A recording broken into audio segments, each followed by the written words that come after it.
What's up, everybody? Welcome to the Die Hard MMA podcast. I am your host, as always, your boy Clint behind the microphone. Happy Monday to you. We survived it. We made it. It is Monday afternoon, Monday evening. We get to talk about some fights. Let's recap last week's event. We get to talk some stuff. There is some breaking news all over the place. It is never a boring day in the world of MMA, is it?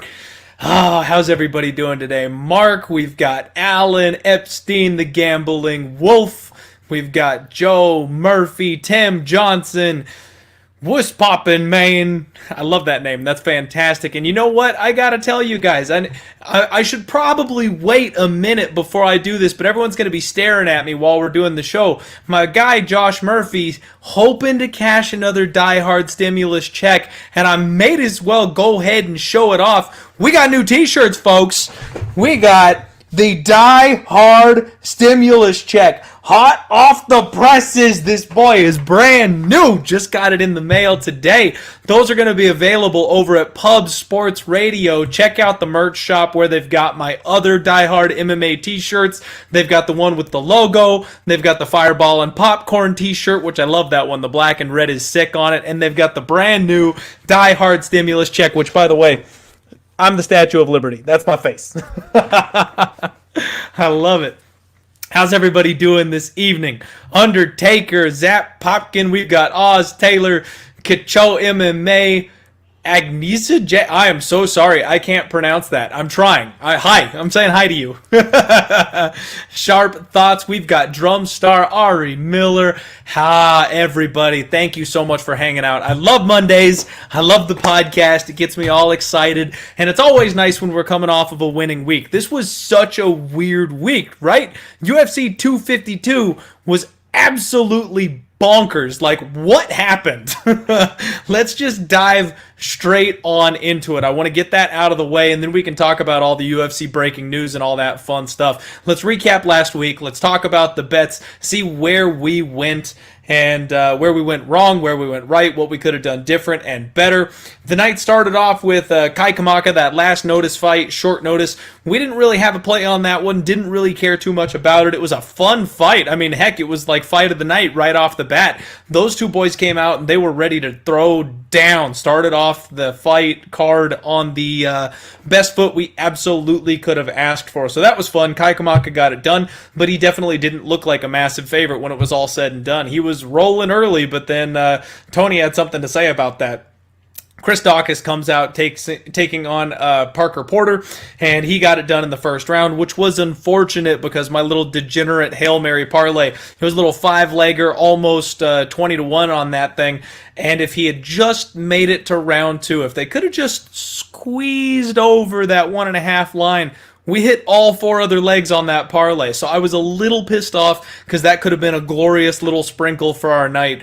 But Chris Daukaus decided to ruin the party late round one. He's actually going to be rather interesting moving forward. I think he's a little small for heavyweight. Maybe he gets it together, get some abs on him, get in shape, and drop down to 205. He might be a little bit more successful. But that was still a fun big boy fight. They were not taking it slow. I thought they would slow down, and neither of them did. So, again, another fun, solid fight. Then we had Ashley Yoder taking on Lavina Souza. Our first bet of the night, our first cash of the night, had me a little bit nervous. It all came down to round two. I know everybody was talking about robbery on this one. It really just came down to how you scored the second round of that fight. It was all Souza round one, all Yoder round three. I thought Souza did enough to get round two. The judges agreed with me, and one of the judges was smoking crack because he gave all 3 rounds to Souza. I was happy when I heard that because there was no way in hell you could have scored all 3 rounds for Yoder, so it made life easy. There was no sweat on the cash there with the judges' scorecards, but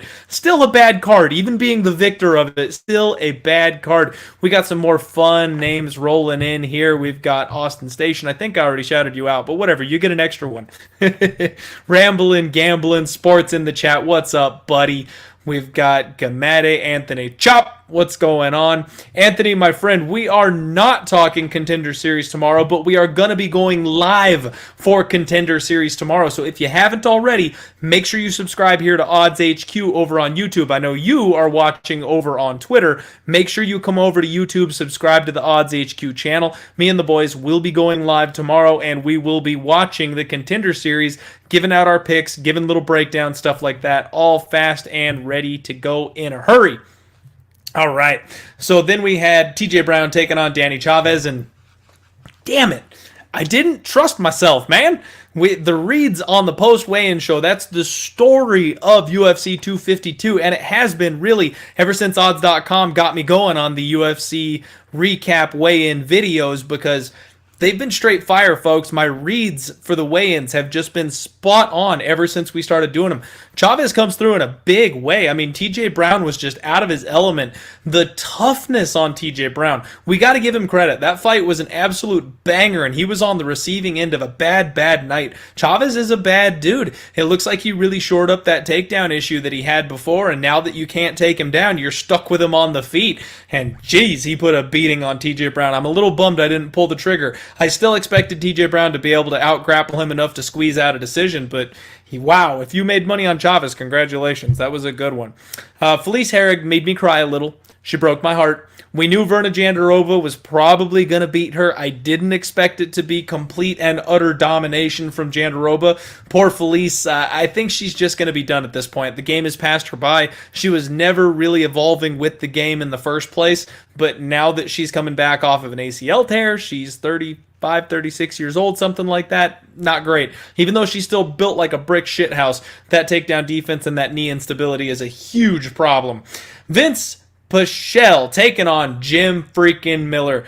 I am very sorry to hear about that, my friend.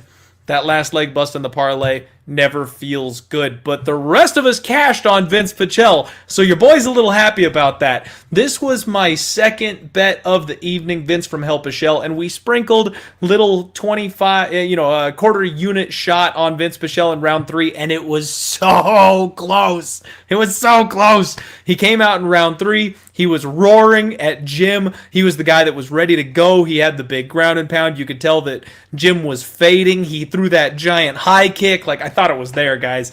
I really thought we were going to cash that little sprinkle. That's another one that just inches away from glory. But we cashed the first 2 bets of the night, so everything was looking good, feeling great, rolling right on into the main card. Merab the first leg of our parlay, comes through easy. I was hanging out with the boys over at the Pub Sports Radio live stream, and Preston had called that one ahead of time and said that the easiest money you're going to make all year was Merab against John Dotson, and I completely agreed with him, which is why we had him in the parlay, and it was an absolute rocking chair. I mean, Merab was just way too much to handle, too big for Dotson. We couldn't have called that one any more perfectly. The problem, however, came in the next fight, because Herbert Burns taking on Daniel Pineda was really the absolute buster of the weekend. Everybody was on Herbert Burns. Everybody was on Herbert Burns. We were on Herbert Burns. We parlayed Herbert Burns.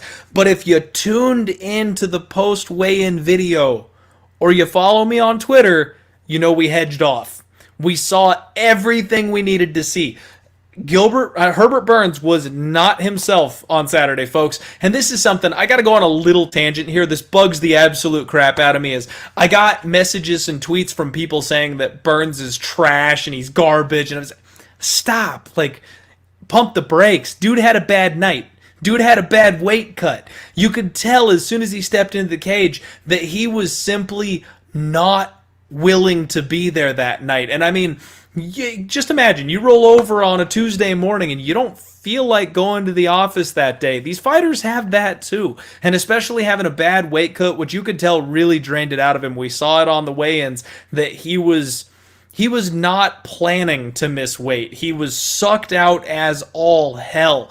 So it was just a really bad spot for Burns. We went ahead and put a unit on Daniel Pineda. We got plus 220 on it. We hedged off. So it was kind of a perfect spot. We left ourselves a little exposed still because we had that 3-leg parlay with Burns, Merab, and O'Malley. Looking for a little bit extra there. I still thought Burns had what it takes to win. However, a guy in Pineda coming off of a a USADA layoff, getting popped for performance-enhancing drugs. I got to tell you guys, you don't look like that coming off of getting caught for PEDs. I was expecting Pineda to have a little extra flab around the belly, not quite so ripped, not quite so jacked, but fucking hell, Pineda was jacked, dude. He was absolutely shredded. And as soon as I saw that, I was like, something's up, red flag. Like that USADA suspension is not over. He's still on whatever he was on that he got busted for. He just got a new doctor because Vince Pichel was an absolute monster. Holy crap, Just Bleed. Are you kidding me? He was plus 250 after round 1. That floors me. After the round 1 that he put in, that absolutely floors me that you could still get plus money on him. That's, after round 1, everyone should have just hammered him. Anyway, long story short, I'm disappointed. I'm sad. I'm a huge fan of the Burns brothers. I think we see Herbert Burns back. He'll probably get another good matchup. He'll probably get in there and have another good showing. But this wasn't the one. We got out of there with a 0.8 unit loss, so less than a unit lost on the whole thing when it was said and done, because we had 2 units risked on the parlay with Burns, and then the 3-legger made it 3 units. We got 2.2 back on the cash with Pineda, so we were only exposed on that 3-leg parlay, which also crashed and burned, but we'll talk about that here in just a second. Junior Dos Santos was our real big underdog for the evening. I don't want to say big. He was only plus 130, but he was our dog for the evening. I'm not counting Pineda as my dog because he was a late addition and a hedge off, so I'm not going to pat myself on the back too hard for betting that one when I thought Burns was the way to go. Junior Dos Santos did everything right.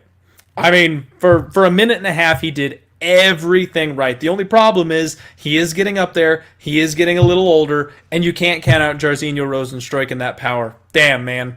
It hurt. It really hurt, because that's like the second or third punch that Jairzinho landed the entire fight, and it was enough to put Junior down. So that one sucked. It sucked to lose it, but everything seemed right. I thought Junior was going to go to the grappling more, and that's just, lesson learned. All right, I'm going to stop betting against Jairzinho Rozenstruik unless you are Curtis Blades or Francis Ngannou. If they match up Curtis Blades with Rozenstruik, it's a bet the house on it type spot, because Blades is putting him on his ass. Sean O'Malley taking on Marlon Vera. This is the one. This is like the fight of the night for us to talk about, even with the greatest of all time contest in the main event. This is really the big spot. Holy hell, right? Like, we've got a sports bettor out there that put $40K on Vera to win inside the distance and made a sick, $200,000 roughly? And this is, I don't know what to do with this one. So I'm not a doctor. I'm going to speculate, but I'm not a doctor. I know everyone's come out with the videos and stuff like that. They're saying that it was Marlon Vera's kick that killed the nerves in O'Malley's leg. And man, I don't know. It still seems kind of fluky. Sean O'Malley did absolutely everything right. And I think if that fight continues beyond the leg, I think he just picks him apart. It was the perfect kick landed by Vera. You kick people's legs and you expect those low calf kicks to add up. You never expect that first one to just destroy the nerves in the entire leg on one shot. That's not something that normally happens. We know people have game plans built entirely around leg kicks, and they never work on the very first kick of the night. So something still went a little weird there. So unfortunately, we lose that 3-legger parlay.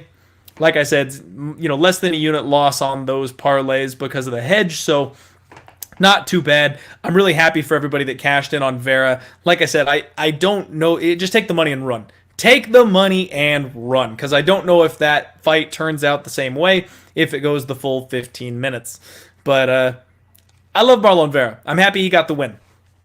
I think that had, Sean O'Malley, maybe he's got some durability issues. Maybe he's just not built for war, like Cody Garbrandt said. Not everybody can be inhumanely durable. Like Marlon Vera, he's got to go into like Yoel Romero territory here, right? Like, he's just the man made of iron that you can't stop. Granted, O'Malley didn't get much of a chance to really try to stop him, but is what it is. It was an interesting fight. Disappointing to see it go that way. It's kind of like the Conor McGregor-Jose Aldo fight. I want to run it back. I want to see what happens after 15 minutes. If Vera head kicked him, if Vera had kicked at O'Malley right in the face and put him down flat on his back, eyes rolling up, okay, that's Vera's win. Take it, and I'm all happy with it. But the fact that he went a little goofy-legged and rolled his ankle, and there's enough question around it for me that I'm like, fuck, man, I can't give Vera all the credit. I love Marlon Vera, and I'm probably going to go back to betting on him after this. This is the first time I haven't bet on him in like 5 freaking fights. So disappointing that I missed out on that dog money. But again, I feel like it was a little fluky. Anyway, let's move on. Main event time. Stipe Miocic taking on Daniel Cormier. I am so pissed we didn't hit our little round prop sprinkles. DC was fighting for his life at the end of round 2, and I was already counting my money because I thought that Miocic was going to... Stipe. I thought that Stipe was going to come out in round 3 and just blast him. I mean, you don't get hurt that bad in the second round and then go for another 15 minutes. You just don't. So, all props to DC. It was unfortunate. Like I told everybody, the fairy tales just don't happen in MMA. So, he doesn't get to ride off into the sunset. He doesn't get to get that claim of greatest of all time heavyweight. Stipe is right back to being the most disrespected heavyweight of all time. He's an underdog to both Jon Jones and Francis Ngannou, which I think is accurate. I think that Jon Jones beats Stipe when and if that fight happens. And I also think that Francis Ngannou knocks them both out clean and cold. Francis Ngannou is the baddest man on the planet. He's the uncrowned king at heavyweight, and no one's going to convince me otherwise. There's the recap, folks. We ended up putting 0.55 units of profit in our pocket, and that's mostly because of those little sprinkles. We dropped 0.85 units on the round prop sprinkles trying to catch one of those. So it could have been, a over unit type of win for the evening. Nice small night. Nothing to complain about. Not too big, not too small. We're going to take it and run off to the next card. I'm going to get caught up here on the chat. We now have 182 viewers live. Thank you all so much for joining me today. I absolutely appreciate each and every one of you. You guys are awesome.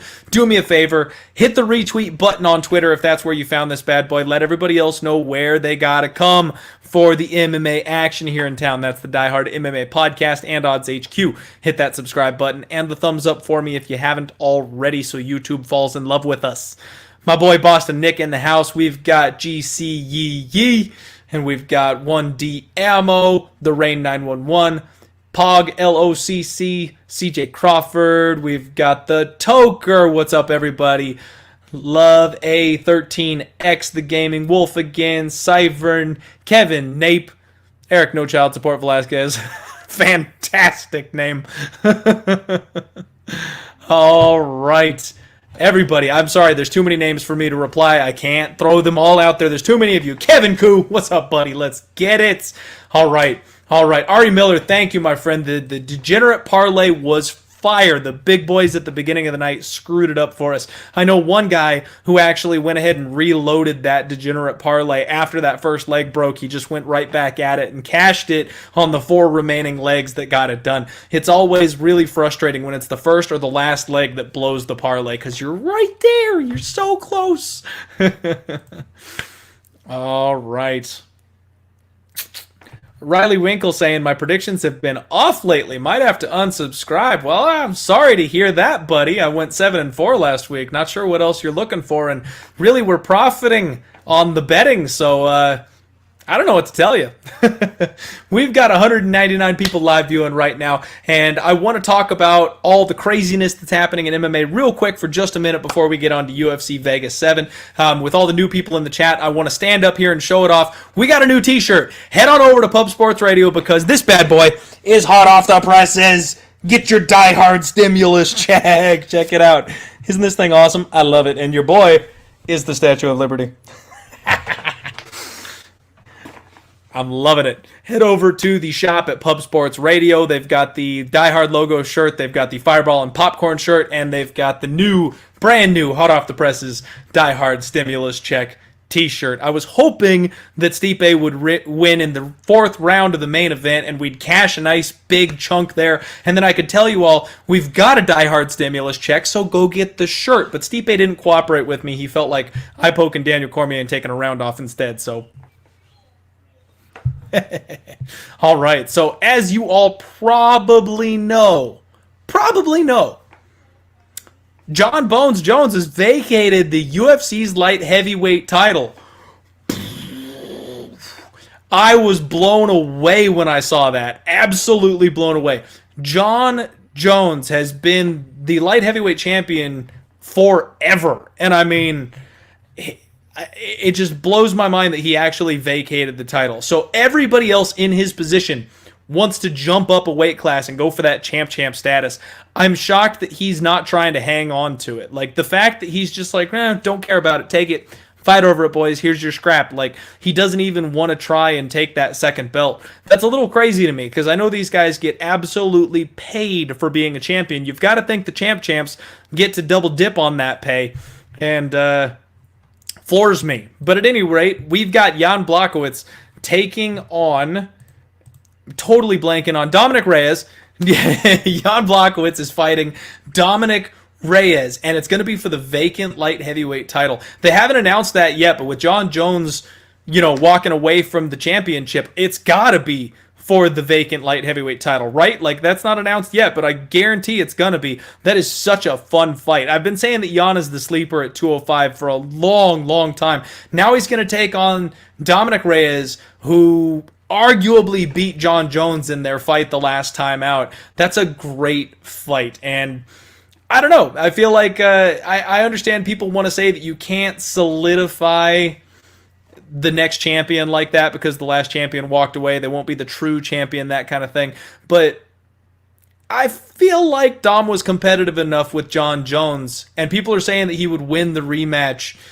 I feel like that's close enough, right? Like, we'll just have to take it and be happy, because I don't think Jon Jones is coming back. I think if he goes to heavyweight, he's probably going to take 1 or 2 fights, try and take the belt, and then we're probably not going to see him anymore. I think Jon Jones is running out of gas, honestly. Anyway, plenty of things that we could speculate on that. I'm not Luke Thomas. We're not going to break it down from every single angle. What I am going to do, though, is get rolling on UFC Vegas 7. We're going to break down every single fight on the card from a betting perspective so that we can try and make some cash. We do want to try and make one of those diehard stimulus checks, so let's get on it. I'm going to go ahead and get this working here because your boy totally forgot to set this up pre-stream, which, rookie mistake. You hate to see it. Where'd it go? Best fight odds. There you are. There's my best fight odds. All right. We are all set. We are ready to go. So, Saturday's UFC Vegas 7. We are headed on back to the Apex, and we're coming off of a couple of small winning weeks, but hey, a win is a win, right? I will take it. I'm not going to complain about putting money in my pocket. And what we have is a couple of it's going to be a low-level fight, folks. Let's just put it at that, right? We've got a bunch of blank faces. We got a bunch of UFC profiles that have yet to be filled out because these guys are brand new. We've got a bunch of debuting fighters. It's going to be a landmine type of fight night. We're going to have to really tread lightly and watch where we put our money because a lot of these guys just have not proven themselves.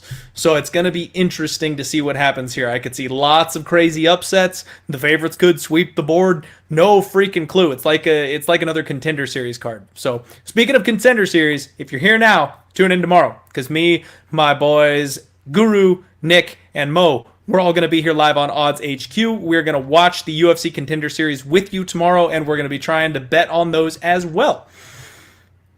It's a good week for MMA. Bellator on Friday. People coming off a crazy upset on Saturday. Got another UFC card on Saturday. Tuesday. It's going to be fun. Let's get into this thing. Timur Valiev taking on Mark Striegel. We've got Timur Valiev, who is 16-2-0. Mark Striegel is 18-2. And Timur Valiev has fought at both 145 pounds and 135 pounds. He was supposed to fight Jamal Emmers, but that fight got pulled. He does have World Series of Fighting and PFL experience, so as far as being a UFC debutant goes, he's got a solid background. He's got strong hips, powerful leg kicks. He's got a really long jab that I like, and he's explosive when he tries to throw people around on the mat. Good movement, manages range well, explosive knees. I mean, this kid is legit. And because of that, we're seeing that in the line. Timur Valiev is a minus 500 favorite at the moment. He opened up minus 485, and he's been bet down just a little bit. Big dog on the other side of this thing. Mark Striegel is a 135-pound, I don't want to say debutante. He's not dropping for the first time. He's fought there before, but his last 4 have been at 145, so it's not like he's going to be at a significant size disadvantage here. I like to fade people when there is a difference in their sizes like that. So the fact that both guys have experience in both classes kind of negates that, unfortunately. I was trying to find an angle there, but it just doesn't exist. Now, he is the URCC featherweight champion coming in here into the UFC. He has big, powerful kicks himself, and he caught some dude with a step-in elbow. I was watching his tape, and he's got this gorgeous step-in elbow that dropped this guy. Absolutely awesome. Good short-range power. And he's a chain wrestler. He's got really powerful upper body strength. You can see it. Like when he gets a hold of somebody, he reminds me of, what was his name? We lost on him a couple of weeks ago.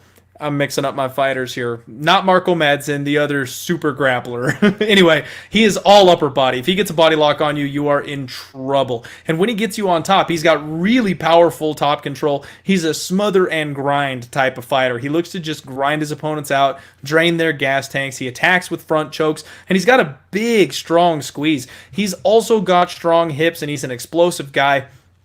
This is a great fight, guys. I feel like this line is a little bit wide, though. Like, I know Timur Valiev is the guy that everybody's heard of. I know Timur Valiev is the guy that everybody's, waiting for, that kind of thing. This should be closer. That's all I've got to say is this should be closer, because I think Mark Striegel is the better grappler of the two. Timur is the better striker, and he could defend the takedowns. Maybe Mark slows down, and then Timur chops his way up to a decision, that kind of a thing. But if Mark gets him on the mat, this thing could be a grind fest, and he could get that split decision. So slight lean on the dog simply because of how wide that line is. I mean, plus 400, that's hard to pass up. I'm going to be taking a look at the totals a little later in the week. You always know I do my Total Madness and post weigh-in show here on Odds HQ, so be sure to tune in for that. But the over might be one to take a look at here. A lot of people are thinking Timur Valiev is just going to blow the brakes off of Mark, and I'm not so sure. I think Mark might be able to survive and maybe get some grappling success, so maybe we just look at an over on this one. We'll see a little bit later on. I'll put a pin in that one. So here we've got a blank welterweight bout. Not sure which one that is. But okay, Carlos, we've got Carlton Minus. Carlton Minus taking on Matt Simlesberger. Schlimmersberger. Try and say that 10 times fast. We've got two brand new UFC guys. Carlton Minus is 10-1. Matt, I'm just going to call him Matt. Matt is 6-2.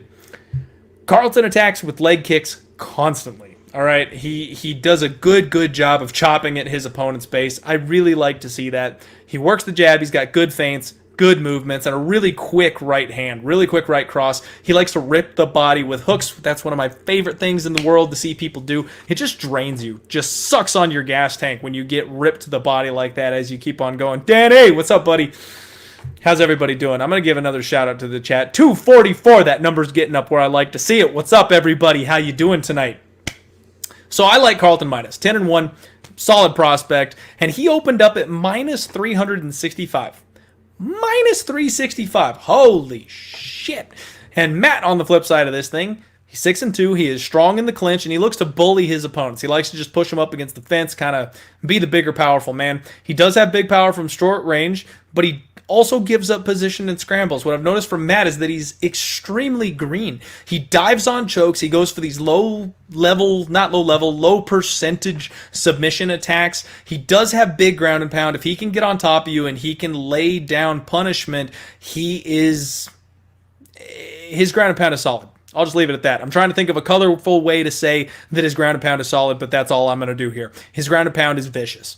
He can get wild and sloppy looking for that finish, though. So what I'm seeing here is a very, very interesting situation to me. I'm not sure what happened because, like I said, Philip Rowe opened up as a minus... I'm sorry, that's the wrong one. Philip Rowe, what am I talking about? Apparently, Philip Rowe was matched up with Matt before this one.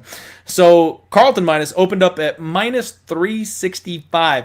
And so far, it's been nothing but money on Matt. And now they're damn near a pick'em. And money is still coming in on Matt. Matt's only plus 115. We've got minus 135 on Carlton Minus. The only way I can look on this one is to basically fade the line movement here and side with the bookies. If the bookies bookies are saying that this guy should be damn near 4-1 favorite, and everybody else thinks they're seeing something in this kid. I'm not seeing it. I think Carlton Minus is actually pretty well put together. He's a pretty solid prospect. Matt, on the flip side of this thing, he probably has some upside. I think he does some things well. However, he's not there yet. So the fact that he's so green, the fact that he makes those mistakes, he's going to have butterflies in his stomach. He's stepping up to the big show for the first time. Carlton only has a few more fights experience, but every single one matters at this level. I just think he's the better fighter, and if we're getting him at minus 135, that's the way that I would look to bet on this one. So I'm just going to sit tight for the moment, because if money keeps coming in on Matt, if that line flips and I can get even money on Carlton or something like that, I'm going to pounce on it. So maybe Carlton Minus is a bet at this point. Maybe it ends up being a pass. Follow me over at Diehard MMA Pod on Twitter. That's where you get my action. As soon as I lock in bets, that's where I tweet them out. You'll know then. But right now, solid lean to Carlton Minus. JT, what's up, buddy? 1D has clutch as well. Love seeing that. Boston Nick, no idea why UFC.com doesn't have these guys. I mean, don't you think they pay somebody to take pictures? Take photos? Like, go get a picture of this guy. Let's see here. Looking back through the comments here. Thank you. I appreciate that. Try to keep it nice and shiny for you guys. Unfortunately, no, we haven't seen Impa. Impa is off the card, folks. Impa's off the card. Impa was supposed to come straight out of the gates on the Contender Series and face Maki Pitolo this weekend. That fight card has been moved. It's going to be 1 week down the road. So don't worry. We will talk about that one soon enough. Just not this weekend, unfortunately. All right. Yep, it looks like lots of agreements here. You know what? I love the chat. I love the high-level talking here in the chat. Love you guys all getting in there and letting us know how you feel and what you think. And yes, the Hill fight is off as well, unfortunately. I was looking forward to that one. Your boy is a fan of Angela Hill. So this one was already a thin card, and we lost a couple of fights on it, unfortunately. So it's going to be an even more thin card, and we're going to have to pick our spots very, very carefully. Oh, you know what, Index? That's a good question. Index 2016, you are patient with your picks until a couple of days before, then you add props, which aren't winning for you. Oh, okay. I thought it was a question. Never mind. It's not a good question. So, yeah, I'm pretty patient with my picks. I like to snipe the spots I like early, especially if I think the line is going to move against me. And then I do like to look at the props and the totals and things like that a little bit later in the week. Hey, sometimes it works. Sometimes it doesn't. The last couple ones haven't gone against me, but we did get Yan in round 5 that cashed. We did get Green by sub, which cashed, and those were massive payouts. So trust me, friend, we are still a little bit ahead even on those. And Greco, yeah, I do have an Instagram, actually. Just go ahead and search at Diehard. Just search Diehard MMA Podcast over on Instagram. I'm on there as well. All right. Ike Villaneuva taking on Jorge Gonzalez. We've got Ike, who is 16-10-0, and Jorge Gonzalez, who is 16-4. Ike Villaneuva fought Chase Sherman the last time out. We kind of talked about that one, and it was just an absolute layup, right? Ike was one of these guys that was called in on short notice during COVID times to get in the UFC, get a fight going, and just help us fill out a card, and unfortunately, he paid for it. So he's a 205er. He's a 205er that moonlights at heavyweight every once in a while, and he took a short notice opportunity against Chase, who is much, much, much bigger than he was. So we knew what was going to happen, right? Ike gets his ass knocked out in the second round. It was the best Chase Sherman has ever looked in the UFC, and Ike is making a quick turnaround, but this time at least he's back at his home. He's back at 205. He does have a good counter left hook. Dude's got heavy hands when he's fighting at 205, not at heavyweight.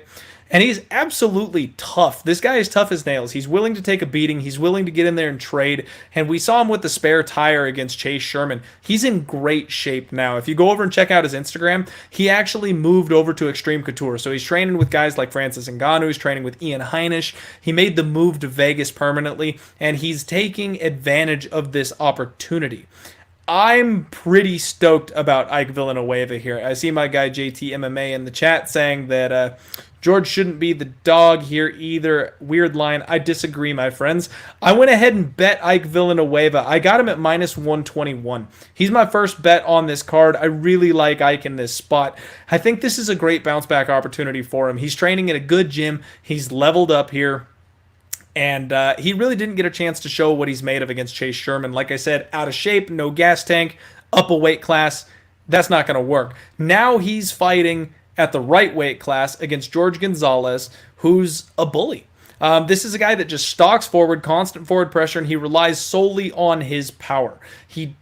He's a power guy that gasses out. If he doesn't put you away and put you away early, he gets tired and he can't do much with it. He's a brick shithouse. Dude is absolutely made out of steel, chiseled, and powerful double legs, which I don't know if he's going to be able to hit on Ike. He does have a big squeeze, so if he gets on your neck, yeah, you don't want him there. But he's out of his element if he's on his back. He's the kind of guy that he is a good hammer and a bad nail. So if he is pushing the pressure, if he is the guy coming forward, then he's solid. He looks good. He's on the offense.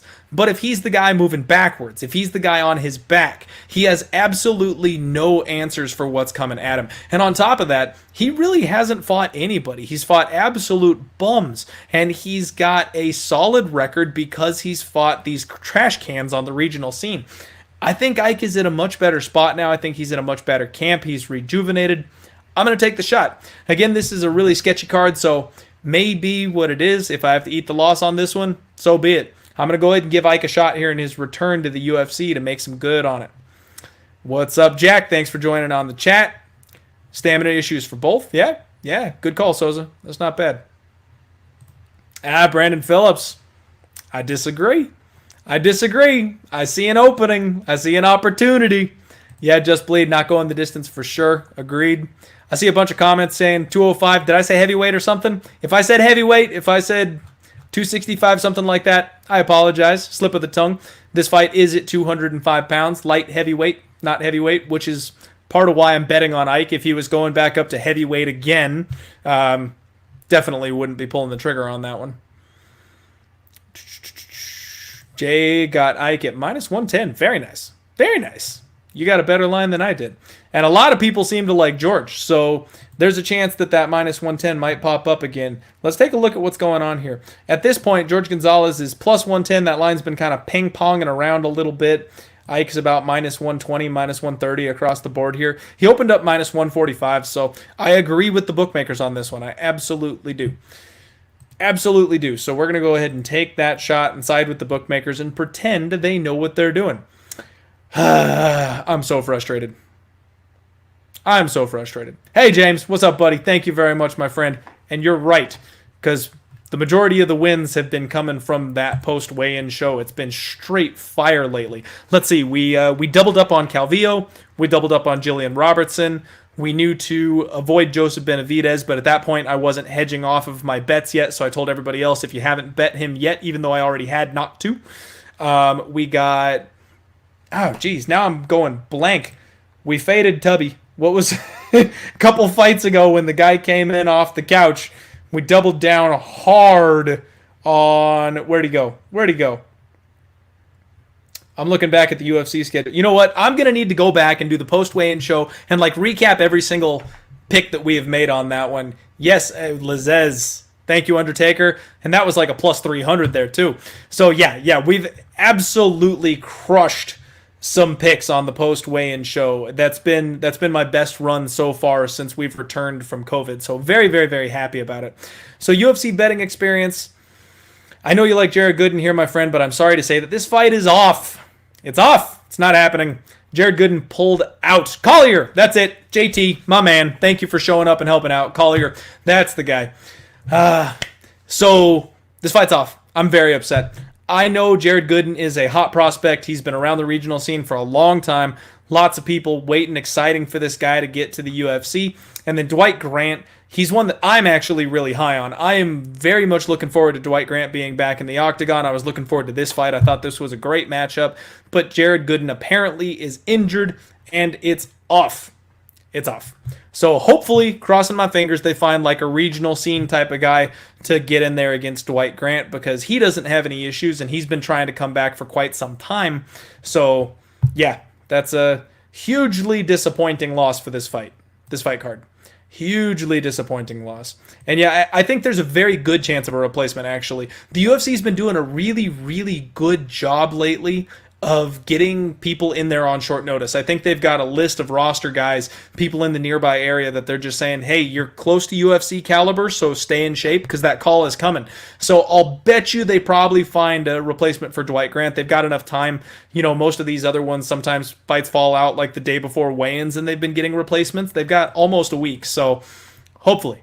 I really want to see Dwight Grant back in there. He popped his bicep in the last fight. That was something that was frustrating. Jim, I have... I don't know about that. I think that boy's over in Russia right now. Yeah, Grant has not fought in a while. It's because he tore his bicep. In his last fight, he was against...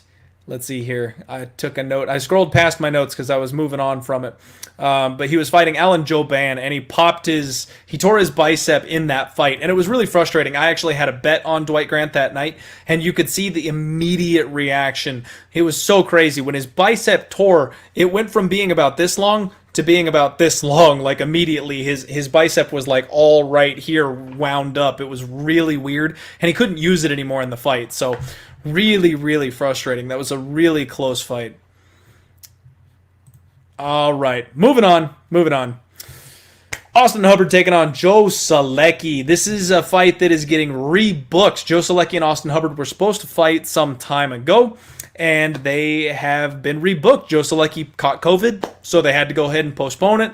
Austin Hubbard was our guy, cashed in as a big old dog, taking on Max Rochalt, and then they basically signed on the dotted line to go ahead and put this one back together. It makes sense to me. Might as well match them up. It's a good spot. Both guys like the fight. It's going to be exciting. It's going to be fun. Couple of big prospects here. Really stoked to go ahead and see this one. So Austin Hubbard, what do I got to tell you? We've been on this kid since the beginning. He's one of my favorite guys to bet. He trains at Team Elevation. He's fighting with guys like Curtis Blades, Neil Magny, Justin Gaethje on a daily basis. He talked in an interview with our favorite interview guy, James Lynch. He does stuff for Odds HQ here, so make sure you check him out as well. He's been training with, Austin Hubbard's been training with Justin Gaethje, and that... Can't tell you if there's any more positive experience than you could possibly get than training with a guy like Justin Gaethje. So the fact that he's moved into Gaethje's inner circle really helps me like him more here. Dude's got excellent cardio. Everybody at Team Elevation does. That's what they're known for. But he's got amazing cardio, and he's fought nothing but absolute killers. High-level grapplers constantly. That's Austin Hubbard's entire record. I got a little caught up in trying to go back and find out what the hell I was talking about on those previous fight picks. So let me get back to my page here. I want to just read off these names. I know I did this the last time when we broke down the Max Rochalt fight, but he came into the UFC and fought Davi Ramos. Lost the decision to Davi. Davi's got incredible takedown, big Brazilian Jiu-Jitsu guy. He survived against that man and lasted 15 minutes with him. He took out Kyle Prepelic. It was a 15-minute battle. Got it done against the lower-level competition. Then he fought Marco Madsen, who's an Olympic caliber wrestler, and he almost finished Marco Madsen in the third round of that fight. We had a bet on Marco Madsen, and I was freaking the hell out in the third round. I still remember exactly what it felt like because I was losing my mind thinking that he was just going to catch one more shot on the dome and it was going to be over. And then, of course, he got the Max Rochalt quit between rounds, but he gave that boy a beating in the second round. What you need to know about Austin Hubbard is that his striking is incredible, his cardio is incredible, he always goes for the kill, and he ratchets it up as the fight goes on. He will give up takedowns, but his takedown defense is improving, and he has an incredible get-up game. That's all this guy does. Yes, you can probably take him down. He gets taken down a lot, but he's fighting these guys who do nothing but get takedowns at extremely high levels. Davi Ramos, Marco Madsen, Max Rochalt, massive takedown specialists. Can't fault him for getting taken down by them. And then he stands back up in the second and third round, and he just puts it on them. So what he's fighting here in Joe Solecki is a hot young prospect. He's a Brazilian Jiu-Jitsu black belt. He does actually apparently have a baby on the way, so we'll wonder how that's going to mess with him mentally speaking coming into this one. He's got an absolutely smothering top game. That is something that we have noticed. He does a very good job of locking people down and controlling them on top. When he does get the opportunity, he has some solid ground and pound, and he has aggressive back takes. This guy's high-level Brazilian Jiu-Jitsu. He's always looking for that finish, and he beat handsome Matt Wyman in his last fight. Now, this is another one of those hot contender series prospects that got kind of a layup with the older guard of the division, and he ground out Matt Wyman. We knew that was going to happen. I'm surprised he didn't finish him, though. The fact that he wasn't able to finish a guy like Matt Wyman kind of leaves me with a few questions here. And on top of that, I think we've seen Joe Solecki. He doesn't get out of the first round very often, so we don't know very much what it looks like when he's got a competitor that can stand with him in the second round, in the third round. I mean, against a guy like Matt Wyman, he was just able to return him to the mat every single time. Is he going to be able to do that against Austin Hubbard? History tells us no. History tells us that Austin Hubbard gets taken down in round 1, maybe once or twice in round 2, but not in round 3. So y'all know where I'm looking here. I'm probably going to go back to the well with my boy Austin Hubbard. So everybody in the chat, now listen to me. Bring it in. Bring it in, team. Okay. We got 281 live viewers right now. So there's 280 of you that can go out and put a bet right now. Don't go bet Austin Hubbard yet. Just don't do it. Because everybody is betting on Joe Solecki. We want a better number on Austin Hubbard. So don't bet him yet. Give it another day or two.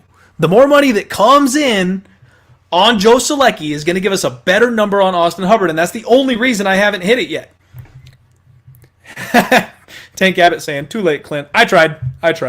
So, obviously, I don't think so highly of myself that I believe I can influence a line move, but the podcast is getting bigger, the show is getting larger, so gotta warn people when we're trying to spot that. We've got plus 125 sitting out there right now on Austin Hubbard. He opened up as a minus 120 favorite, so the line has flipped, but it's as low as plus 100 in some places. I just want to see that line keep dipping. I just want to see Joe Solecki get to be a bigger favorite, because right now he's sitting at about minus 140, minus 150. We're going to get that dog money. Let's get that dog money. Let's let people bet on Joe Solecki, and then we'll take Austin Hubbard at the best line we possibly can. All right. Let's move on. We've got the final fight on the... No, not the final fight on the prelims. Apparently, they've moved some stuff around. Sorry to juke you like that. Nick, my friend, thank you very much. Everybody do me a favor and smash that like button. Y'all know we almost hit 10K views last week?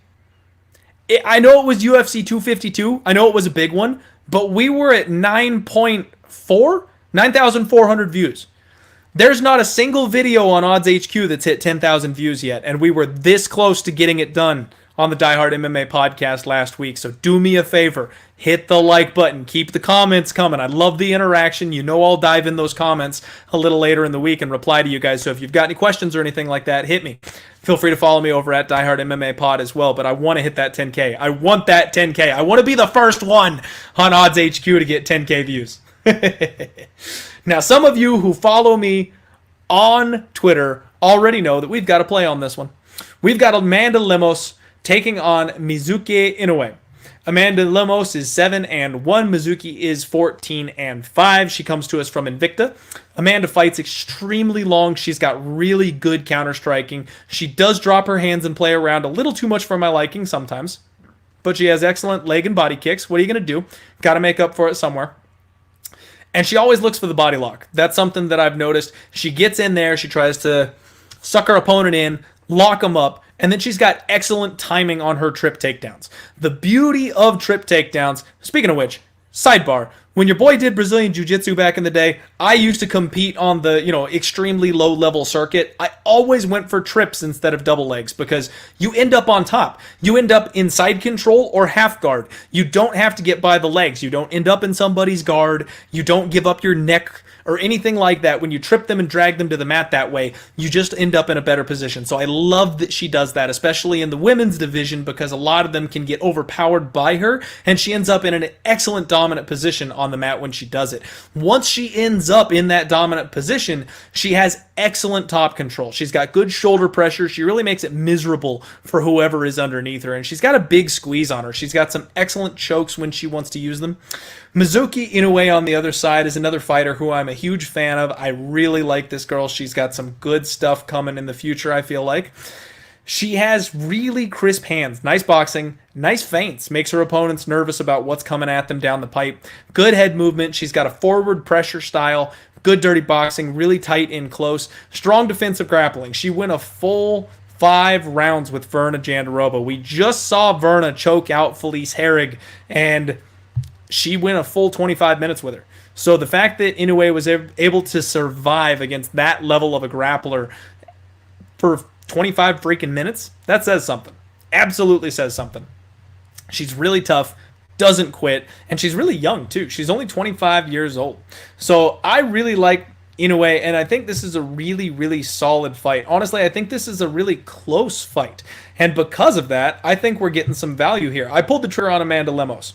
Right now, we've got Inoue. She opened up as a minus 195 favorite, and that was just way too wide. I missed the initial wave. You could have gotten plus 160 or plus 150 on Amanda Lemos if you got on there early, but I got plus 140. So your boy got on it a little bit better. I could have gotten a little bit better, but I hadn't finished my tape study yet. I hope you guys got on her, because it looks like she's dipped all the way down to plus 130 and plus 125, pretty much across the board at this point. Money coming in on Lemos. This is a coin flip fight. This is a 50-50 fight, and I think it's probably going to go to a split decision. So because of that, we are getting value on that plus 140. If you position yourself in those kinds of spots, eventually they will break your way, and you will start getting those wins. So a lot of people don't believe in the concept of value. I do believe in the concept of value. If it's a coin flip and I'm getting juice on one side, I will. And X-Tick, stop simping, please. Simping my ass. I'm not simping for either of these ladies. I will simp hell out of Jillian Robertson, though. I love that girl. So this one, you know what? Honestly, I think that this fight matches up perfectly for Lemos. Mizuki Inoue is a constant forward pressure type of fighter. She swings for the fences. She's always looking to use her boxing. Because of that, Lemos is going to have the reach advantage using her legs. She's going to be at kicking range, and then she'll try and counter on Inoue when she leaves herself a little bit exposed. So I think it's going to open up better spots for Lemos's striking than it will for Inoue's striking. Now, don't get me wrong, Inoue's tough as nails. She absolutely could get a hold of her, clip her with something, grind her out. But I think that Lemos is the bigger, stronger fighter in this one as well. And if she's going to be able to have that physical size advantage, I think those trip takedowns come into play. I do not see Lemos submitting Inoue, but I see her grinding her. I do see her putting up against the fence. I do see her getting on top of her and making her miserable on bottom. And if we can just lock up 2 of those 3 rounds, that's what I'm looking for. And hey, call me Touch CMT. I don't. That's the whole point here. I don't doubt Inoue. I'm a huge fan of hers. She's tough as hell. And I just think this is a good spot and good line value on the other side. Sloppy seconds. A simp, complete opposite of a pimp. Absolutely right. That is polar opposites. Knowledge bombs here on the Die Hard MMA podcast today. I love it. All right, Mariya Agapova taking on Shana Dobson. Let's not waste a ton of time on this one, shall we? Mariya Agapova's 9-1. The UFC caught wind of just how badass she is in her last fight. We cashed in on her, and I told you guys that we will never see a good price tag on her again. She is a minus 1,000 favorite here against Shana Dobson, and Shana Dobson is unfortunately here for a layup. They're just trying to give Mariya Agapova an easy win here, get another fight in her, get her some experience, get her another highlight reel. So the only thing I can say about Shana is that she also just recently moved out to Elevation Fight Team. So honestly, I do expect some improvements from her. And I think that if the UFC doesn't cut her immediately, if they give her another kind of fight after this, maybe she pulls an upset. Maybe she gets back in here next time and finds a way to get a win and get back on track. She just needs a little bit of time training at a place like Elevation. It'll do wonders for her, but this ain't it. Mariya Agapova is a minus 1,000 favorite for a reason. For a reason. And I'm just going to leave it at that. I don't see any point in talking about it. Minus 1,000 isn't going to do shit. Even if you throw it in a parlay, it's not going to improve it all that much. So there's not a ton of what you're looking for. All right, we're done with the preliminary card, and this is the moment that I like to go ahead and shout out one of my sponsors, the boys over at GOATCapitalSports.com. As you all know, we have all the sports back. We actually cover them all here on Odds HQ, so make sure you check out the other shows and free content that we get here. If you are looking to buy picks and not listen to a show, however, the boys at GOAT Capital Sports have you covered for that, and they've been on an absolute tear lately, especially on the NBA. They are 31-13 on their NBA picks since we got into the playoff hunt here, so they're tearing up NBA. They're doing solid in baseball as well, and pretty good in hockey, actually, but the NBA is the big one that they're absolutely cruising on. So let them know Clint sent you. They are at GOAT Capital Sports. I'm sorry, at GOAT Capital _ over on Twitter. Check them out. Let them know I sent you. They will give you an Air 5. And we will move on to Daniel Rodríguez taking on Takashi Sato. This one appears to be out of order here on my notes, so I got to find it. Sorry for that. All right. Daniel Rodríguez is 12-1, coming in here against Takashi Sato, who is 13-6. And this is actually a really fun fight, in my opinion. Really, really interesting here. So Daniel Rodríguez, looking good so far. Looking good so far in the UFC, right? Let me get his record up here. He submitted Tim Means in the second round. Absolutely smashed him. And then fought Gabriel Green and worked himself to a solid 3-round decision. So not a ton of experience, but good hands. Really good hands. Good boxing, good output, intelligent jab. He does struggle a little bit off the back foot. If you can get him moving backwards, he has a bit of a hard time with that. He cuts off the cage well. He's a hunter when he's going forward. When he's the pressure fighter, he is solid. He is on top of it. He does have a little bit of tall man defense. Now, I say a little bit because it's not like other people, like Tim Means, who get knocked out all the freaking time because of their tall man defense. But every once in a while, he just leans back. He just relies on being the slightly taller guy. And he leaves that opening to get hurt. Sorry for that. Getting a little tickle in the throat here. Don't want to die on stream again. What's up, Eddie? Welcome to the show, my friend. Takashi Sato on the other side of this thing. This guy's a forward pressure monster. Big, big power. Long jab, heavy hands. And he's a can crusher. Now, I say that with the absolute nicest intentions possible. Usually, when you hear the term can crusher, we're talking about someone who's not very good and who beats super low-level competition. Alex, what's up, buddy? That's not what I mean when I say can crusher by Takashi Sato. I mean can crusher with Takashi Sato because we don't know what his upper level is. So far in the UFC, he's fought Ben Saunders, who he knocked out easily. And he's fought Jason Witt, who he knocked out in less than a minute. And then he fought Bilal freaking Muhammad. And he got mauled by Bilal. Absolutely mauled. He ended up giving up his neck in the third round. But Bilal did what Bilal does. You really can't knock the guy for getting beat the way he did by Bilal. He's still a relatively young fighter. He's just now getting into his prime. He's 30 years old. And that was a huge step up in competition. Absolutely massive step up in competition. Rodríguez is 33 years old, so he's a little bit older. He's got his feet wet here. This fight is so hard for me. The issue for me is I'm not sure where Takashi Sato lies. I just don't know. This fight could match up for him extremely well. Daniel Rodríguez, I think, is the rightful favorite based on what we've seen from him lately. He seems solidly polished. Good striking. And money's coming in on him. He opened up minus 185. Looks like the early money came in on Sato. It's starting to get back up there. He's about minus 175 right now. Takashi Sato could be had for plus 155. And that's where he opened. So it's been ping-ponging around a little bit. If I had to make a pick here, my gut tells me Sato. My gut tells me Takashi Sato. This guy's in freak shape. If you stalk his social media, his Instagram, stuff like that, he is in solid shape. He's looking ready to go. And he's putting in work. He's really working hard on getting better. Daniel Rodríguez, we saw him back in May, so we're not going to see much of a different version of him than we previously saw. And I guess you could say the same thing about Takashi Sato. He's making a quick turnaround. We saw him on June 27th.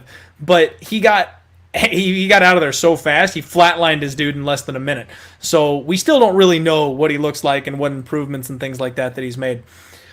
The way this thing sizes up, Sato's got an iron chin. And if he can just eat Daniel Rodríguez's punches and move forward, I think he can hurt Daniel Rodríguez. I think that he can just be the guy in there that's more physical and hits harder. And if he can manage to clip him a couple times and get that respect, then he's going to be in this fight. I also think Takashi will be strong enough he'll be able to mix in the takedowns. Rodríguez has got a good submission game himself, so there's not an easy path to victory there by any means. But I don't know. I really don't know. Beating Tim Means doesn't do a lot for me. I think Tim Means is shot at this point, so I kind of draw a line through that, getting the finish there. Any young, up-and-coming, hungry finisher type of fighter is going to beat Tim Means at this point.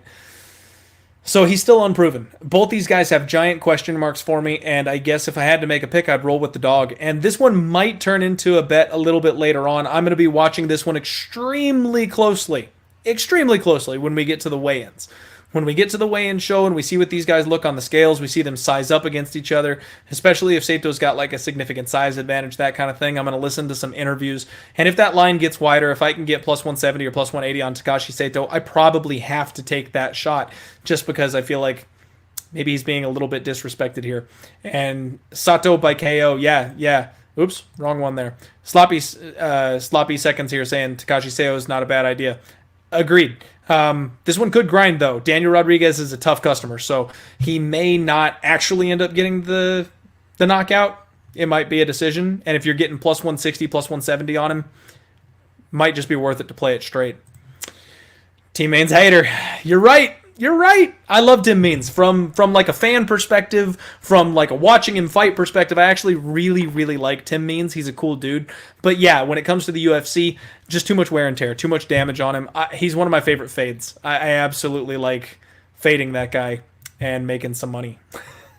Always looking to make some money, right? Marcin Prachnio taking on Mike Rodríguez. This is the post-weigh-in show spot of the day, folks. This is the one right now. I'm going to tell you, when we do the post-weigh-in show, I'm going to watch for Sato, and I'm going to watch for Prachnio. Let me tell you why. Marcin Prachnio has been gone for like 2 freaking years. He's 0-2 in the UFC. He's 13-4 overall. And he lost his 2 first UFC fights by knockout. And I almost got to wonder if this might just be a paycheck spot. Mike Rodríguez is struggling in the UFC himself, but he's freaking huge. He fights out of Lausanne MMA. He's, I think, 1-3 in the UFC. 2-1. Sorry, that was turned over to a no contest. And he lost to Devin Brown Bear Clark via grappling, which, of course. And then he got flatlined by Da Un Jung back in December. This dude is big. He's got a super straightforward old school Muay Thai style. Big knees, big leg kicks, hits hard. I like Rodríguez. He's an action fighter. He belongs on this card. He's not the type of guy that's going to make it to be UFC champion. He's got that grappling hole in his game. It's glaring. But he's fighting a guy in Marcin Prachnio that's just sloppy. Just so sloppy. And he's 13-4 with 3 of those losses coming by knockout. The last 2 of them were in the UFC by knockout back in 2018 against Magomed Ankalaev, which, okay, not so bad, and Sam Alvey. I'm sorry, folks. You shouldn't be getting knocked out by Sam Alvey anymore. I know it was in 2018, but still. Sam Alvey's got some serious heat in his hands, for sure, but you should not be getting knocked out by Sam Alvey if you're an up-and-coming prospect, and that was his UFC debut. The UFC have quickly stamped this guy Prachnio as a busted prospect, and they're trying to get Mike a win here. And the line says everything you need to know about it. Mike Rodríguez is a minus 235 favorite right now. He opened up at minus 250, and somebody, I don't know who, put a bet in on Prachnio. Doesn't make sense to me whatsoever. Marcin Prachnio even in his regional scene wins, even the ones where he got his knockouts leading into the UFC before he got the call up to the UFC, he's so sloppy. He attacks recklessly. He drops his hands. He chases his opponent. He does not cut them off. He's constantly walking behind them. I would say it's forward pressure, except he's not controlling that pressure. He's just walking after them everywhere they go. And then, like I said, he's really sloppy. He drops his hands every time he goes in, and he just goes in for the kill shot. He's one of these dudes that doesn't have the technical ability, and he's fallen in love with his power. He's only been out of the first round 4 times. 4 times his entire career he's been out of the first round. Both of those were by decision. 1 unanimous, 1 split. So, yeah, I'm sorry, 3 times. He's been out of it 3 times.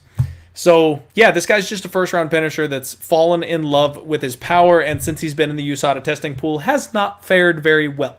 I fully expect Mike Rodríguez to get the KO here. The problem is trusting a guy like Mike Rodríguez, who has had some troubles in the UFC himself, at this kind of a price tag is an issue. You don't want to be laying this kind of wood on a questionable fighter who's got big, big holes in his game himself. That's why I need to see the weigh-ins, because when these guys face off, when they get into it with each other, when they get up against each other, if Marcin Prachnio is ripped, if he's shredded, if he's been over in Russia and he's got his doctor back and he's on the juice, pass. Get away from it. Because Rodríguez gives up the takedown. Prachnio could take this guy down and cause him problems. Now, if he comes in and he's flabby, if he's got nothing, if he looks like he rolled off the couch, he's got that spare tire around his waist, we will bet the absolute shit out of Mike Rodríguez. So that's the plan. That's the game plan. Don't parlay Mike Rodríguez. He's not a trustworthy fighter. I know it's a perfect parlayable price tag, but you're setting yourself up for a bed shit spot if you do that. But I need to see Marcin Prachnio. And part of the reason for that is that he's gone dark on social media. This guy hasn't posted on his Instagram page for about 2 years. So I don't know if he hung it up. I don't know if he basically quit and the UFC called him up and we're like, hey man, you want to fight? We'll drop you, we'll send you $20K. And he's like, sweet, I need it. If that's what's happening here, then it's Mike Rodríguez all day. But maybe he's been working his ass off. Maybe he's been in the gym. And if he's been in the gym and he's been working on his stuff, check my space. You legit busted me out of my. That was good. Thank you, Sosa. I appreciate that. Anyway, if he shows up in shape and he looks like he's been working, he's been training, then it's a dog or pass spot at that point, and you probably are better off just passing. We've spent too much time on this one already. It's a low-level spot. Let's move it along. I want to say thank you very much to everybody out there. Without the love and support of you guys, this show is nothing, so I appreciate y'all being here with me. We've got 325 live viewers right now. Shout out, fist bump to each and every one of you. I appreciate all of you. All right. Hey, Index 2016. All kinds of sharp thoughts today, my man. Have you ever thought about running a picks total every time you have an official pick? Post the previous pick under the new pick. Good idea. Everyone's always asking me what my last couple of picks are. And, yeah, that's something that I should probably start doing, because then I don't have to answer people individually. Mo Sports, my man Mo Scream TV saying, is that a new shirt? Mo, buddy, it is a new shirt. This is the hot off the presses Die Hard Stimulus Check shirt. Check that bad boy out. You can get these over at pubsportsradio.com. Check the shop out. They are my merchandise carriers. And this one just came in the mail today. Your boy walked out and picked it up right before the show started. Here's a fun one, everybody. OSP, Ovince and Preux, coming back against Alonzo Menifield. Talk about a fade versus fade situation. I have been suckered into betting on both of these men in the past, and I have lost a lot of money betting against both of these men. It's incredible. These are both guys that shit the bed when I think that they're going to show up on them, and they're also guys that show up when I try to fade them. So this is a very difficult spot. OSP is moving back down to 205. He got his ass beaten from my dad, Big Ben Rothwell, in that last fight, and he knows he belongs back at 205. So he's moving back down the scales. And what do we know about OSP? Low volume, pretty athletic for being such a big guy, sick ground game, and he gasses out. Those are the things you need to know about Ovince St. Preux. If he gets you on the mat and he gets on top of you, you're probably in trouble unless you've got some solid submission defense. If he can't get you on the ground, he's going to work his way to losing a split decision because he just doesn't throw that many strikes. Every once in a while, that high kick will flip out of nowhere and catch you in the head and hurt you like hell, but that's what he's got. Alonzo Menifield is a Fortis MMA prospect that I actually was relatively high on. He got shown the ropes by my boy Paul the Bear Jew Craig. Oh, no, never mind. Sorry. Mixing up my Fortis MMA prospects. He's the one that knocked out my boy Paul the Bear Jew Craig. And then came back and cost me badly against Devin Brown Bear Clark. This dude is a brick shithouse. This much muscle is not allowed to be on one human being. He's a freak, and I mean that in the best possible way. He's got a body type that just shouldn't exist. And he's a monster. He's just a sheer power striker. Now he's coming along. His striking is getting better, but he's knockout or bust. He's a finishing machine. 9 wins, all by finish. He's got 1 submission, 8 knockouts, and then his one time he's ever been to a decision, it was his lone loss against Devin Clark, who I thought's head was going to explode the second time Alonzo Menifield punched it because it swole up like this after the very first punch. This guy's got the death touch. He's got insane levels of power. And what do you want to know? Roll the dice, folks. Like, if this thing goes late, I would say it would be Ovince St. Preux, right? Because we know how bad Alonzo Menifield gasses. But Ovince St. Preux doesn't have that sell-out wrestling offense that a guy like Devin Brown Bear Clark does. Now, if Ovince St. Preux puts Alonzo on his back, he's probably going to choke him out. He's probably going to Von Preux the dude and put him away because that's what OSP does. But if he doesn't do that, well, Alonzo probably gets back up and slams some haymakers on him. And Ovince St. Preux is not a young man anymore. Ovince St. Preux is 37 years old. So far, his chin is held up. He's only been knocked out twice. So, I don't freaking know. I actually have no idea on this fight. This one could go either way. Either of these guys could finish. This also could be the sloppiest, disgustingest, most boring light heavyweight fight of all time when both of these guys gas out in the second round and OSP is trying to lay on Alonzo Menifield to get his way to the third, just like Devin Clark did. I don't know. The way it's lined has me scratching my head as well. We've got Ovince St. Preux is a plus 110 underdog. He opened up minus 165, and it's been all Alonzo Menifield money. This is why I'm kind of scratching my head, because I think Ovince St. Preux is probably the side here. Just looking at how green Alonzo Menifield is, like I said, I think if Ovince St. Preux gets this thing to the mat, it's probably over. But if he doesn't get to the mat, he's probably dead. So, I don't know. I don't know that I want to stand in front of that kind of market move because it's a pretty big market move coming up against a guy who did not look good in his last fight. I mean, I guess neither of these guys looked good in their last fight, so I guess Alonzo Menifield, still the hot prospect, one bag fight against a wrestler. Ovince St. Preux had a sloppy split decision loss against Big Ben Rothwell.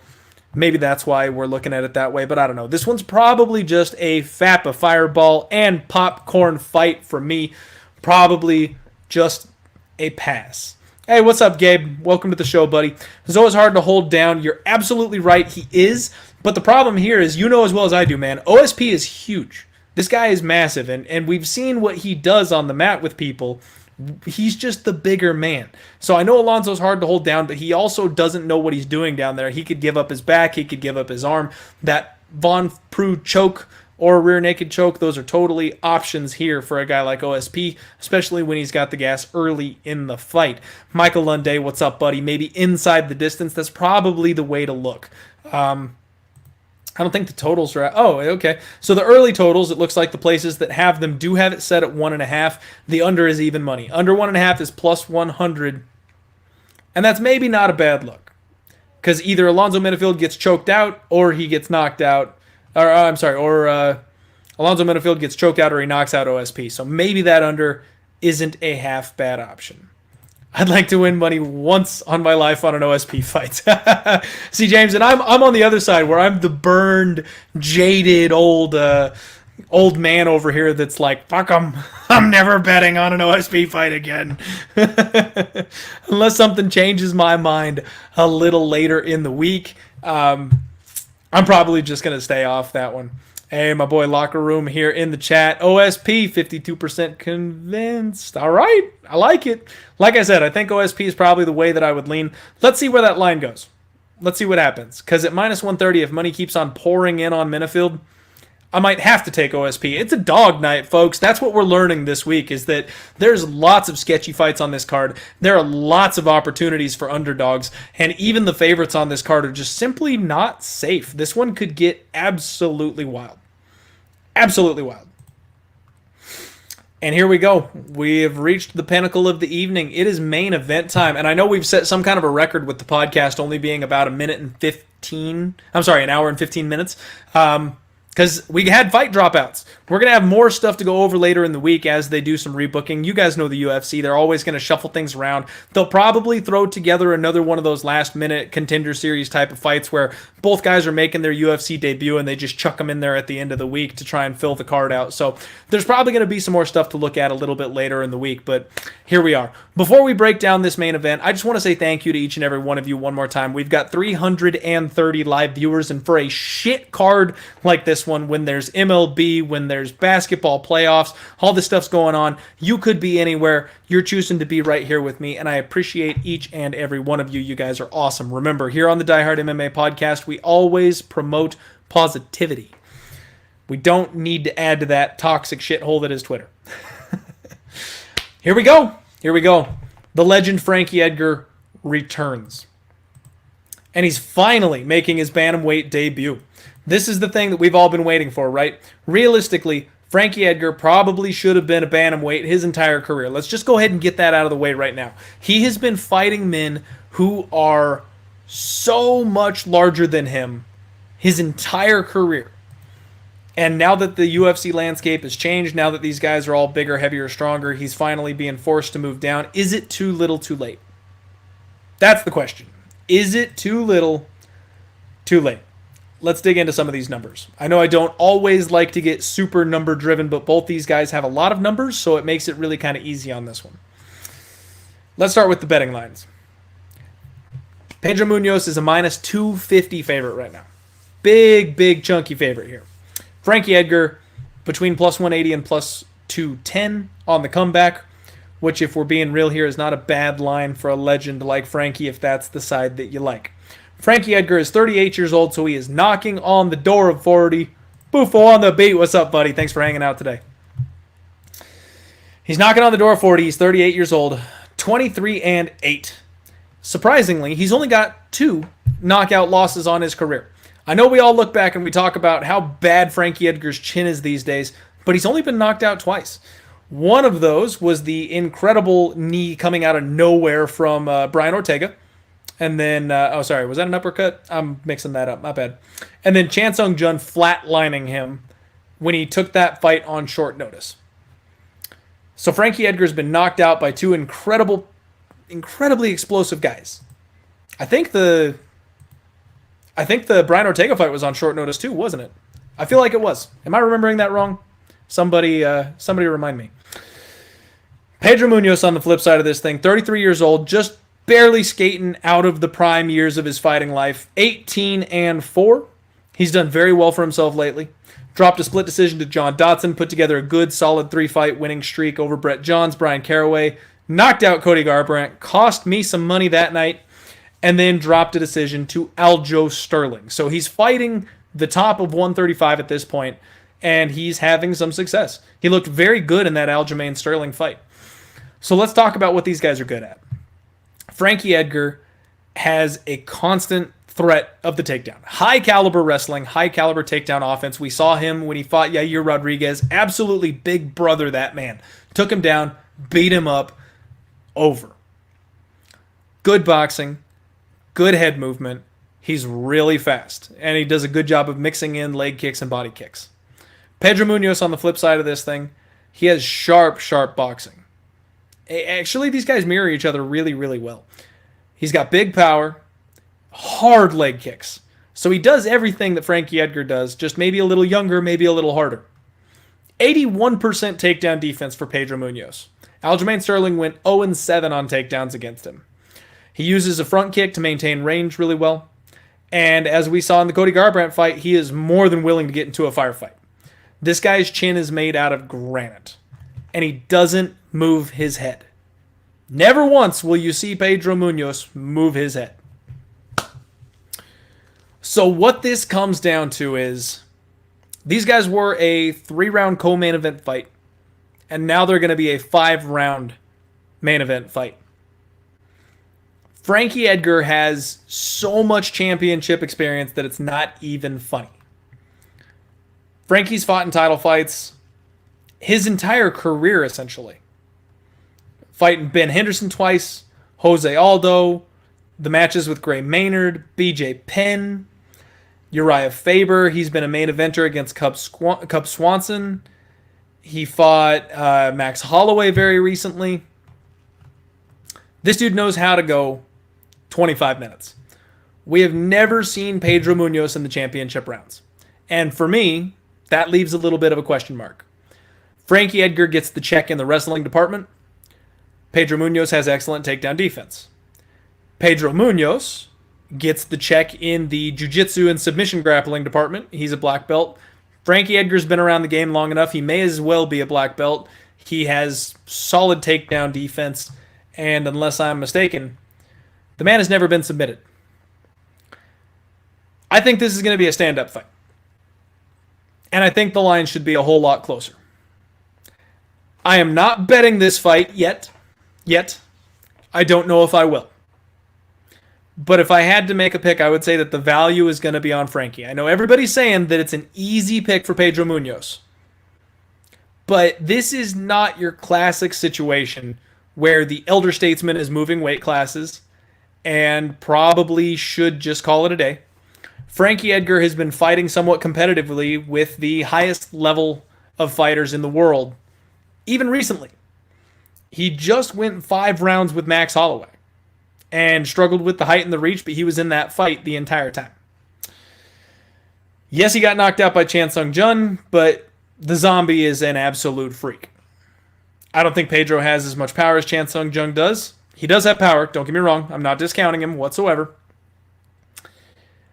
Sean, thanks for jumping in. You're at the end of the breakdown. We're ending the show. This is the main event breakdown. You can watch the replay over on YouTube. Yeah, I kind of feel the same way here. I'm done betting on the aging legends. And that's where I'm sitting. That's exactly where I'm sitting. If there is a bet to be made for me, I think it's on Frankie. However, I don't think I can trust Frankie here. And this is going to be one of the few times in Frankie's career that he's actually got a reach advantage. He's going to have a 3-inch reach advantage, I want to say. He's got a 68-inch reach to Pedro Munhoz's 65-inch reach. So Frankie should have been at 135 the entire time. So he's not cutting a ton of extra weight that maybe he shouldn't have been cutting. This is where he really should have been all along. So it's got a bit of a different feel for me in that spot. The way that Frankie moves, the way he moves his head, I think it's going to cause problems for Pedro Munhoz. We really saw Pedro Munhoz struggle with the range of Aljamain Sterling, and Frankie Edgar is going to have that reach advantage on him. So I think if Frankie moves around, gets in, gets out, mixes in the leg kicks, mixes in the takedowns, if he starts getting takedowns in the third, if he can get a takedown in the fourth, this can be a late victory by Frankie Edgar. If he can avoid getting clipped, if he can avoid getting into a firefight, I think he can grind this one out. I'll be honest. I really do. Pedro Munhoz is going to be too much for him early. But if Frankie can drag this thing late, all the questions are on Pedro Munhoz. We don't know what he looks like in the 4th round. We don't know what he looks like when he gives up takedowns. I know he's had a hard time. He's been excellent. People have had a hard time taking him down in recent years. But Frankie Edgar is a real strong grappler, and he's going to have the size and strength advantage. Maybe not strength. Pedro Munhoz is a strong guy. But he's going to have a more competitive opportunity to get those takedowns at 135 than he did at his previous weight classes. So, I don't know, guys. At this point, it's a pass. Unfortunately for me, at this point, it is a pass. but I think that the line is too wide, and I think there is some value on Frankie Edgar. Do with that what you will. I want to go ahead and go back over what we've got here because we've got a lot of information today, even though it was a bit shorter of a show today. I've got 2 bets. We've got Amanda Lemos at plus 140. We've got Ike Villaneuva at minus 121. I am taking a very hard look at Carlton minus. We're watching that line to see where it ends up. I'm hoping Dwight Grant gets a short notice replacement. We are looking very hard at Austin Hubbard. I'm hoping that line gets a little wider as well. We are paying close attention at the weigh-ins to both Marcin Prachnio and Takashi Sato. Those are potential options. I guess Mike Rodríguez would be the one I should say rather than Marcin Prachnio. I'm not planning on betting Marcin Prachnio, again, unless he comes in and looks like he's juiced out of his mind. And that's about it. That's going to do it for me. That's my action for this week. That is where I am sitting. We're going to have a Total Madness show coming out on Thursday this week. Once those totals drop, I'll be breaking them down, putting them up for you. They will be right here on Odds HQ. I will have the post-weigh-in show on Friday where I recap everything. And tomorrow, for the Contender Series, we're going live right here on Odds HQ. Come hang out with us. Then I'll be with my boys. Thank you all so much for hanging out with me today. I do appreciate it. I know this is kind of a bad card, and I know with a couple fights dropping out, it's not nearly as fun as some of the other ones have been. But we've got some good MMA action coming up, folks. We've got a straight slate all the way until October, I think. And next week, we've got Anthony Smith taking on Rakic.